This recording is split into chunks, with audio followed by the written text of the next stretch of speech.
अध्यात्म विश्व विज्ञान यूट्यूब चैनल के सभी पाठकों, दर्शकों, मित्रों, आचार्यों, गुरुजनों और मार्गदर्शक भाई बहनों का हार्दिक स्वागत, समादर, अभिनंदन करते हुए आइए शंका समाधान के इस सत्र का प्रारंभ करें। इस सत्र में कई प्रश्न हैं, हम यथामति उनका समाधान करने का प्रयास करें। पहला प्रश्न है कि दिव्य दृष्टि के परिप्रेक्ष्य में इस कोरोना इस महामारी के इस काल में किस तरह इसका हम व्यवहार करें। तो इसके लिए हम यही कहेंगे कि जब लॉकडाउन है तो हम घर में हैं। इसका अर्थ यह है कि हमारा जो जैसा हमारा जो समय है वो घर में ही व्यतीत हो रहा है। यानी बाहर में जो अनेक प्रकार की फैला हुआ जो चित्त है वो अभी क्या है, एकाग्र है, इकट्ठा है, एक जगह है। तो अभी ये हम जहाँ तक एकांत में है ऐसा जान लें, ताकि क्योंकि हमारी बुद्धि जो है, हमारा मन ये इधर उधर नहीं भाग रहा है, एकत्र है, इकट्ठा है। तो ऐसे समय में हमने क्या करना चाहिए? तो अपने जीवन का परम लक्ष्य क्या है, किस लिए ये मनुष्य शरीर मिला है और क्या करने से हमारा संपूर्णतया समाधान हो जाता है, इसका हमने अनुशीलन करना चाहिए, अन्वेषण करना चाहिए। हमने इसी कार्य में, इसी समय में श्रीमद् भगवद गीता जो श्री कृष्ण अर्जुन का संवाद है उसका अध्ययन करना चाहिए और विश्वरूप परमात्मा का प्रत्यक्ष यथार्थ दर्शन अध्यात्म विज्ञान योग युक्ति द्वारा करके अपने आप को संपूर्ण रूप से स्थायी और अखंड रूप से संतोषी, समाधानी बनाना चाहिए। क्योंकि जीवन में समाधान तो है, लेकिन वो कैसा है? क्षणिक है, क्षणभंगुर है।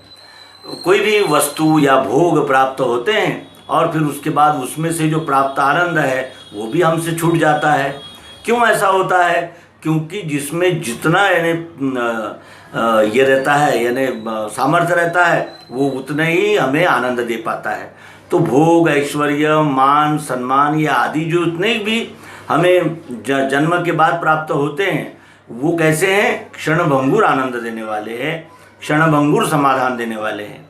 लेकिन अखंड नित्य समाधान देने वाला एक विश्वरूप परमात्मा ही है। और विश्वरूप परमात्मा को जानने के लिए अध्यात्म विज्ञान सर्वांग योग युक्ति का सहारा हमें लेना होता है और उसी अध्यात्म विज्ञान के द्वारा इस विश्वरूप परमात्मा को पूर्णतया जान सकते हैं। और जो पूर्णतया जानते हैं वही इस विश्वरूप परमात्मा की सेवा कर सकते हैं, जिसे भक्ति कहते हैं। अब दूसरा प्रश्न है, साक्षी क्या है? तो साक्षी कहते हैं जो गवाहदार हो। गवाहदार किसे कहते हैं? जो गुनाह में या उस घटना में शामिल तो नहीं है, लेकिन वो उसके समक्ष हुई है, उसके सामने हुई है, वो उसका गवाहदार है, प्रत्यक्षदर्शी है, जो ये उस घटना का साक्षी कहलाता है। उसी तरह ये विश्वरूप परमात्मा भी इन जीवों के सभी कार्यकलापों का साक्षी है। जीव क्या करता है इससे उससे कोई संबंध नहीं है। जैसे सूर्य है, सूर्य प्रकाश देता है, अब उस प्रकाश में हम क्या कर्म करते हैं ये तो हमारा कार्य है, हमारा जिम्मेदारी हमारी है। लेकिन अगर सूर्य न हो, उसका सूर्य का प्रकाश न हो तो हम भी कर्म नहीं कर सकते। इसी तरह वो विश्वरूप परमात्मा साक्षी है, प्रकाशक है। वो हमारे कर्मों में हस्तक्षेप नहीं करता, और तो फिर कर्मों में हस्तक्षेप नहीं कर सकता तो फलों में भी हस्तक्षेप नहीं कर सकता। यानी उसके कार्य केवल प्रकाशित भावना से उपस्थित हैं। जैसे ये शरीर कब तक बातचीत करता है? जब तक कि शरीर में ये चैतन्य है। तो चैतन्य के आधार से शरीर कार्य करता है, चैतन्य कुछ भी नहीं करता, चैतन्य केवल प्रेरणा देता है। तो इस तरह साक्षी भाव से वो विश्वरूप परमात्मा ही उपस्थित है। वो जीवों के पाप पुण्य को धारण नहीं करता, वो केवल प्रकाशक है। ये यहाँ बोध इससे लेना है। तीसरा प्रश्न यह है कि मनुष्य बना ही क्यों, हमने जन्म ही क्यों लिया, ये प्रश्न है। तो जन्म लेना न लेना ये हमारे हाथ में नहीं है, हमारे हाथ में केवल वासनाएं हैं।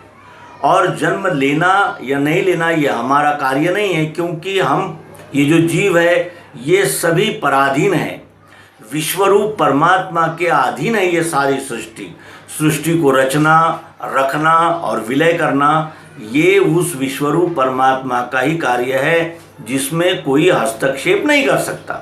तो जब ये विश्व जो है इसको किसने बनाया, कब बना, तो ये विश्व जो है वो स्वयंभू है और साक्षात है, नित्य है।